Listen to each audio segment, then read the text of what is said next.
Un des trucs qui m'énerve le plus, c'est quand on dit que mon boulot, c'est de faire des organisations horizontales.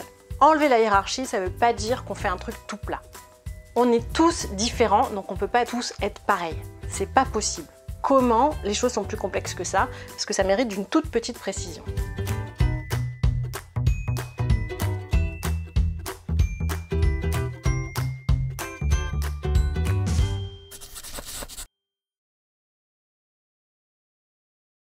Bienvenue sur Open Opal. Pour ceux qui viennent ici pour la première fois, moi c'est Nina, je suis consultante, entrepreneur et coach en organisation. Et ici, je m'adresse à tous ceux qui sentent bien qu'il y a d'autres manières de travailler, mais qui ne savent pas vraiment comment s'y prendre, par où attraper ce problème, pour changer la façon dont ils travaillent dans leur organisation. On a tous des champs d'expertise et des champs de compétences différents et on a tous une résonance par rapport au but du projet, à la raison d'être, qui est plus ou moins forte. Donc c'est normal qu'il y ait des gens qui mettent plus d'énergie, qui s'investissent plus ou simplement qu'ils soient plus compétents sur les zones, sur les autres domaines d'expertise dont on a besoin pour faire avancer le projet. Donc c'est normal que ces personnes-là prennent plus d'influence. Et donc la grosse différence entre une organisation opale et une organisation hiérarchique, c'est que en fait la hiérarchie va être une hiérarchie qui est dynamique et qui est naturelle. C'est pas une hiérarchie de pouvoir qui est imposée en disant tiens Jean-Michel va être ton chef, il débarque, tu le connais pas mais c'est lui qui décide.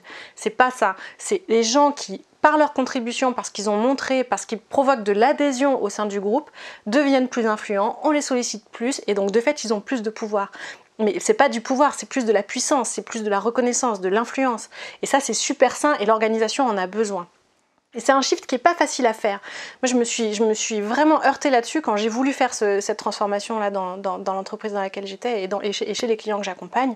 Si vous êtes sur ce chemin-là, il va falloir que vous mettiez beaucoup d'efforts sur expliquer ça, ramener la nuance, ramener la complexité. Il y a des gens qui prennent plus d'influence, et il y a des rôles de coordination qui peuvent émerger. La grosse différence, et ça Fred l'explique très bien dans toute une série de vidéos, c'est qu'en fait la valeur de la personne n'est pas mise sur ses rôles, mais sur son être.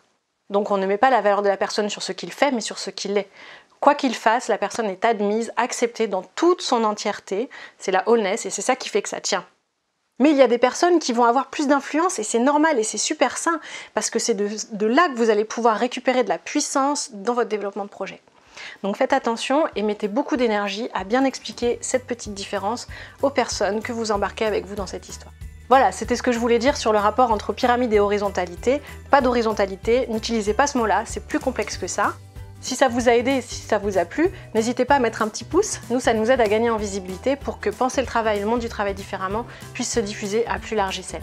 Vous pouvez aussi vous abonner pour ne rien rater de toutes les vidéos qu'on est en train de préparer. Et puis si vous avez envie d'aller encore plus loin ou si vous avez déjà un petit peu avancé et que vous sentez que vous avez besoin de soutien, Open Opal c'est un collectif, on est là pour s'entraider, c'est gratuit, j'ai mis le lien en barre d'infos, on sera ravis de vous accueillir si vous voulez nous rejoindre.